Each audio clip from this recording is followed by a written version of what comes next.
သူတွေဟာသူတို့ကိုယ်တိုင်မခံစားဘူးရင်သူတို့ဖြစ်တာမှမဟုတ်ဘူးဆိုရင်ဒီလောက်လေးတောင်ခံစားဖို့လိုလို့လားဒီလောက်လေးတောင်မြည်ရကြစရာလိုလို့လားဆိုပြီးတော့အကျဉ်းတရားမဲ့စွာပြောဆိုလေးရှိကြတယ်ကိုချင်းစာတရားတွေမဲ့လာကြတယ်ကိုချင်းစာတရားဆိုတာသူနေရာမှာငါသာဆိုရင်ဆိုတဲ့အတွင်းလေးတွေးပြီးတာကိုကမကြိုက်တာတွေဖြစ်တဲ့ဆေးရဲစေမဲ့အရာဒုက္ခရောက်စေမဲ့ဖြက်စီးစေမဲ့နာကျင်စေမဲ့အရာတွေကိုသူတစ်ပါးတွေကိုမလုပ်ကြဘူးကိုကမကြိုက်တာတွေကိုသူတစ်ပါးတွေကိုမလုပ်ကြဘူး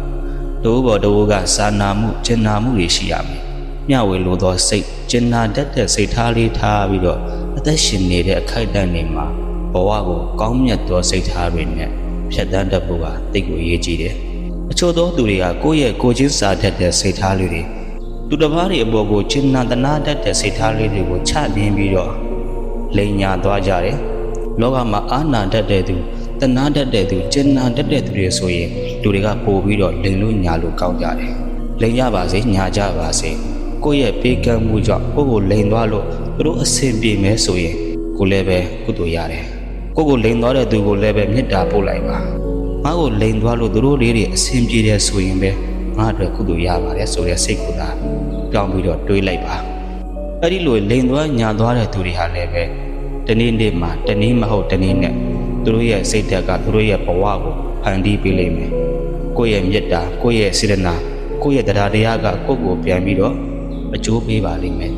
ကိုယ့်ရဲ့ကောင်းမြတ်တဲ့စိတ်ထားလေးတွေကိုဘသူကြောင့်ဘယ်ဝါကြောင့်မှဆိုပြီးတော့ကိုယ့်ရဲ့စိတ်ကောင်းစေတနာကောင်းလေးတွေကိုဘယ်တော့အခါမှအပြတ်မခံပါနဲ့ကိုချင်းစာတရားရှိလာတဲ့သူရဲ့တန်တန်မှာတိုးဝတိုးကကောင်းစားစေခြင်းနဲ့မေတ္တာတရားတွေရှိတယ်တိုးဝတိုးကတနာကျင်နာတတ်တဲ့ကရုဏာတရားတွေရှိနေတယ်အဲ့ဒီတို့လူတွေကိုမှသွားပြီးတော့လိမ့်မဲညာမယ်ဆိုရင်တော့သူရဲ့ဘဝဟာဘယ်တော့မှအယောင်တွေတောက်ပလာမှာမဟုတ်ပါဘူးလွန်နေရာမှာတနာကျင်နာတတ်တဲ့ကောင်းစားစေခြင်းနဲ့အဲ့လိုပုံကိုယ်တွေဟာသူတစ်ပါးရဲ့စိတ်ခံစားချက်ကိုနားလည်ပြီးတဲ့ကောင်းစားစေခြင်းနဲ့ကျင်နာတနာတတ်တဲ့အဲ့လိုစိတ်ကောင်းစေနာကောင်းလေးတွေကဒီဘဝမှာလည်းပဲအဲ့ဒီပုံကိုယ်ကိုတရားတွေတောက်ပလာပြီးလက်ရှိဘဝမှာလည်းသူ့လိုအစဉ်ပြေတာတွေဖြစ်လာပါလိမ့်မယ်အစဉ်မပြေရင်တော့မှအစဉ်ပြေအောင်ကုညီမဲ့သူက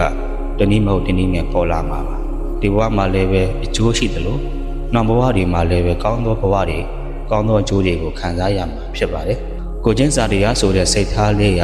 သူတော်ကောင်းပုဂ္ဂိုလ်တွေမှာသာရှိတတ်တဲ့အရာဖြစ်တဲ့အတွက်ဒီနေ့ကစပြီးတော့အလုံးကောင်းသောဓမ္မမိတ်ဆွေတွေဦးစင်းတို့တွေကကိုချင်းစာတတ်အောင်လေ့ကျင့်ရမယ်ကိုမကြိုက်တဲ့အရာတွေကိုသူများတွေကိုမလုပ်မိအောင်ဘဝမှာကြိုးစားနေထိုင်ရပါလိမ့်မယ်